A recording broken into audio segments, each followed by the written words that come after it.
ఏమాత్రం వెరపు లేకుండా మంచి మర్యాదలకి, రాజకీయాల్లో గౌరవానికి, అడ్మినిస్ట్రేషన్లో సంప్రదాయాలకి ఏమాత్రం విలువ ఇవ్వకుండా కమ్మవారిని ఓపెన్గా, టార్గెటెడ్గా వాళ్ళని అణిచివేత ఒక యుద్ధ కార్యక్రమంలాగా యుద్ధం ప్రకటించారు. అది వీడు వచ్చిన తర్వాత జరిగినటువంటి కొత్త మార్పు. ఆ పరిస్థితుల్లో 30వ తారీఖున ప్రమాణ స్వీకారం చేశాడు.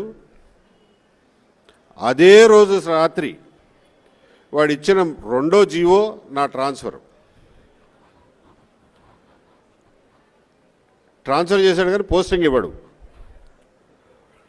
సో 8 నెలల పాటు పోస్టింగ్ లేదు, జీతం లేదు. సరే, బ్యాంకులో ఎంతో కొంత సేవింగ్స్ ఉంటాయి కాబట్టి నడిచిపోయింది. అప్పటికీ కూడా నేనేం కొట్లాడలా, నేనేమి ఎవరితోనూ పోట్లాడలా.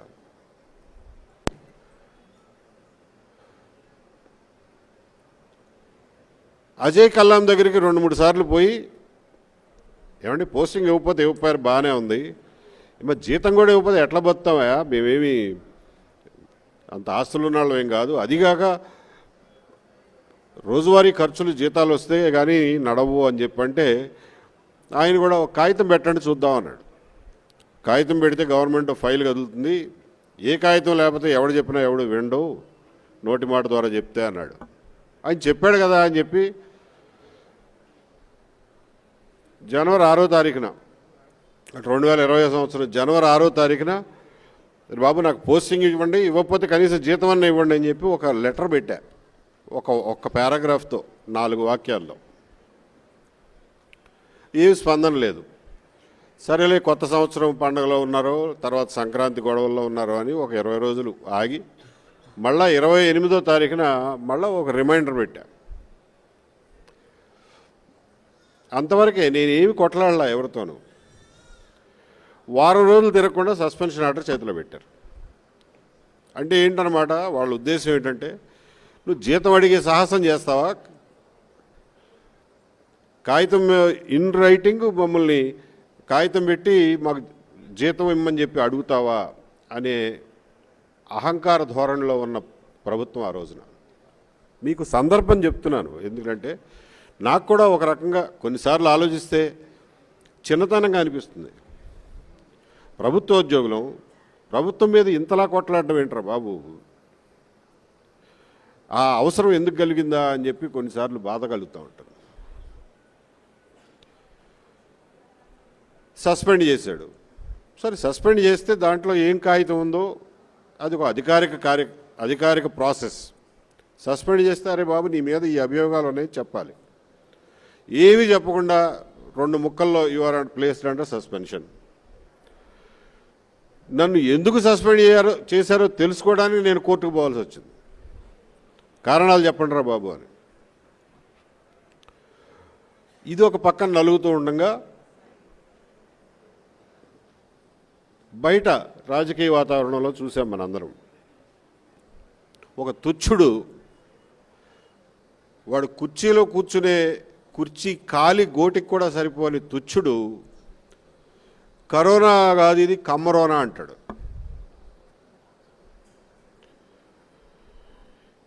ఇంకొకటి చీఫ్ మినిస్టర్ చైర్లో కూర్చున్న వెధవ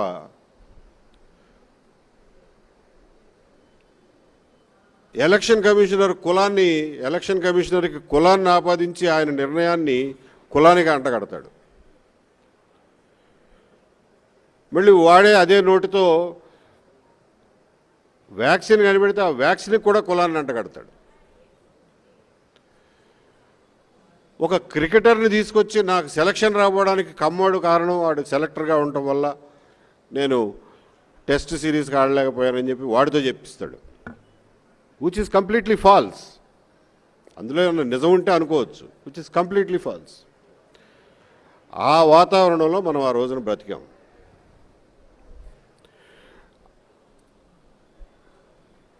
ఆ వాతావరణంలో నా మీద ఒక లేనిపోయిన నింద వేయడమే కాకుండా నేను ఏ విలువల కోసమైతే కట్టుబడి 30 సంవత్సరాలు ఉద్యోగం చేశానో ఆ విలువలనే టార్గెట్ చేశాడు. కాబట్టి అవతలున్నది గవర్నమెంట్ అయినా భగవంతుడైనా కానీ తిరగబడకుండా ఉండను. ఆ పరిస్థితుల్లో తిరగబడాల్సి వచ్చింది. నాకున్న ఒకే ఒక మార్గం కోర్టు, న్యాయ ప్రక్రియ. కాబట్టి దాని ద్వారానే పోయాను. మా లాయర్ల మంచితనం, వాళ్ళు పడిన కష్టం వల్ల నా వాదన చెప్పుకోవడానికి వీలు పడింది. న్యాయస్థానాలు ఎంతో కొంత పనిచేస్తున్నాయి కాబట్టి నేను ఒక న్యాయస్థానం తర్వాత ఒక న్యాయస్థానంలో గెలుచుకుంటూ పోయాను. వాళ్ళు అప్పీల్ చేసుకుంటూ పోయారు. రోజుకి 50 లక్షలు ఇచ్చి లాయర్లను పెట్టి గవర్నమెంట్ తరఫున వాదనలు చేసేంత ఖర్చు పెట్టారు. సరే, అదొక సుదీర్ఘ పోరాటం అనుకోండి. నేను ఇదంతా ఎందుకు చెప్తున్నానంటే, నన్ను చూసి ప్రతివాడు గవర్నమెంట్ మీద కొట్లాడమని ఆ ఇన్స్పిరేషన్ తీసుకోకండి. కానీ ఒక వాతావరణంలో, ఒక పర్టికులర్ వాతావరణంలో